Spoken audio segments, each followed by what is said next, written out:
Hello and I welcome you to Vigyan Recharge. इस video में हम जानेंगे जनरेटर और मोटर कैसे काम करते हैं। किसी तार को मैग्नेटिक फील्ड में रखकर उसमें करंट चलाने पर उसे कौन धकेलता है और क्यों धकेलता है। शॉर्ट में बोलूं तो जनरेटर और मोटर की पूरी जन्म कुंडली। इस वीडियो में आपको ऐसा कुछ जरूर मिलेगा जो आपने ना शायद कहीं पढ़ा होगा और ना ही कहीं सुना होगा, और ये एहसास आपको अगले 2 मिनट में हो जाएगा। तो शुरू करते हैं एक छोटे से एक्सपेरिमेंट से। इस तीर या डार्ट को ध्यान से देखो। इसकी चोंच आपकी तरफ आते हुए करंट की दिशा बताएगी और इसका पीछे का हिस्सा बताएगा आपसे दूर जाते हुए करंट की दिशा। अब हमने क्या किया, एक डब्बे के अंदर पानी भर के उसके दोनों तरफ 2 मैग्नेट रख दी, और ये हष्ट पुष्ट मैग्नेट है, मतलब काफी स्ट्रॉन्ग मैग्नेट है। और इसमें ये जो आप लाल तार देख रहे हो, इसे हमने बैटरी के पॉजिटिव टर्मिनल से जोड़ दिया और सर्किट को पूरा करने के लिए नीले तार को जोड़ा बैटरी के नेगेटिव टर्मिनल से। अब जैसे ही स्विच चालू करा यानी करंट चालू करा, ये तार खिसक कर घुस गया मैग्नेटिक फील्ड की तरफ। अब यहाँ पर दिमाग में आई है खुराफात, क्यों ना मैग्नेट को बदल कर देखे, यानी लाल वाले की जगह काली और काले वाले की जगह लाल मैग्नेट को अगर रख दे तो क्या होगा। ऐसा करते ही तार दूसरी तरफ को निकल लिया। अभी जो आपने देखा ये इलेक्ट्रिसिटी के इतिहास की सबसे बड़ी खोजों में से एक था। इसी के आधार पर जनरेटर और मोटर बने। अब यहाँ से दिमाग में आता है एक सवाल, करंट ने इस तार के साथ ऐसा क्या किया जो ये नाचने लगा। भाई साहब, अब जो मैं विज्ञान की एक एक करके परतें खोलने वाला हूँ, उन्हें बहुत ध्यान से सुनना, नहीं तो इस ज्ञान से पैदा होने वाला असर मजबूत रसायनों के बराबर होगा। अब आता है पहला सवाल, करंट क्या होता है। तो भाई साहब, करंट होता है इलेक्ट्रॉन की मूवमेंट, लेकिन जब ये इलेक्ट्रॉन एक मैग्नेटिक फील्ड में से निकलता है तो कुछ होता है बहुत अजीब। इस एनिमेशन को ध्यान से देखो। जैसे ही ये छुटकू इलेक्ट्रॉन मैग्नेटिक फील्ड से निकला, ये अपने रास्ते से भटक गया और निकल लिया साइड में, यानी इन महाशय को जहाँ जाना था ये उस रास्ते को छोड़कर साइड में निकल लिए। और ये बात तो तय है कि ऐसा करने के पीछे इस चुंबक का हाथ ही नहीं बल्कि दिल, जिगर और गुर्दा, सारी चीजों का पूरा योगदान है। अब क्योंकि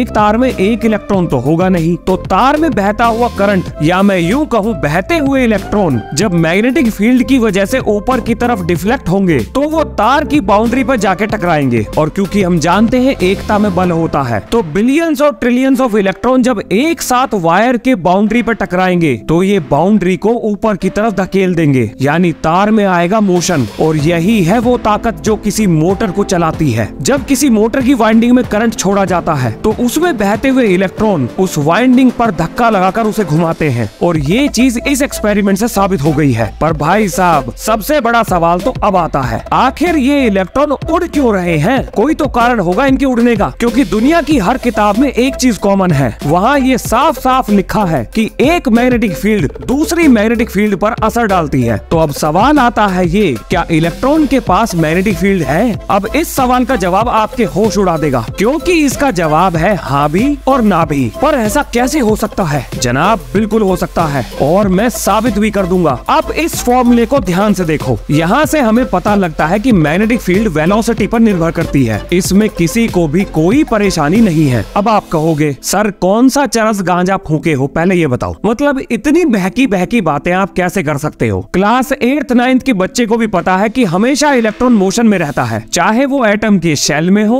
या एटम की शेल से इजेक्ट हो जाए, रहेगा मोशन में। तो इलेक्ट्रॉन के रेस्ट पर आने की बात कहाँ से आ गई? सच बताओ, देसी ठर्रा तो नहीं पिया?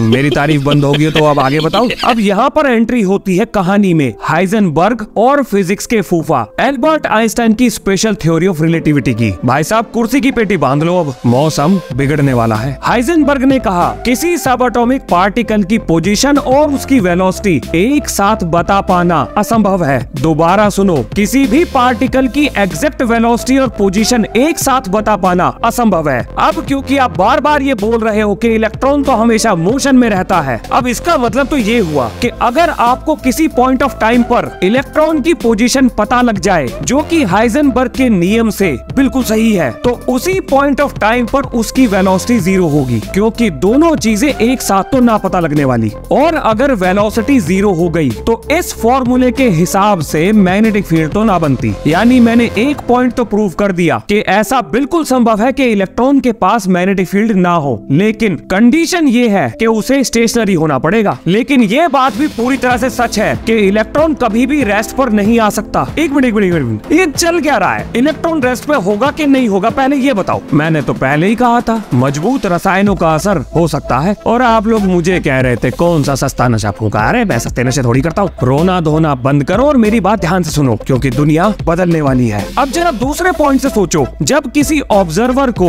इलेक्ट्रॉन की पोजीशन पता लगी थी तो उस पॉइंट ऑफ टाइम पर इलेक्ट्रॉन की वेलोसिटी 0 थी। लेकिन अगर किसी दूसरे ऑब्जर्वर को उसी पॉइंट ऑफ टाइम पर इलेक्ट्रॉन की वेलोसिटी पता लग जाए तो इसका मतलब तो ये हुआ उस पॉइंट ऑफ टाइम पर इलेक्ट्रॉन के पास मैग्नेटिक फील्ड होगी। लेकिन ऐसा कैसे हो सकता है? दो अलग अलग ऑब्जर्वर के लिए एक ही इलेक्ट्रॉन मैग्नेटिक फील्ड शो कर रहा है और नहीं भी कर रहा। हाँ जी, बिल्कुल हो सकता है, क्योंकि हाइजेनबर्ग अनसर्टेनिटी प्रिंसिपल गलत नहीं है। अब ये दोनों ऑब्जर्वर एक दूसरे के लिए बिल्कुल गलत है, लेकिन अपनी जगह सही है।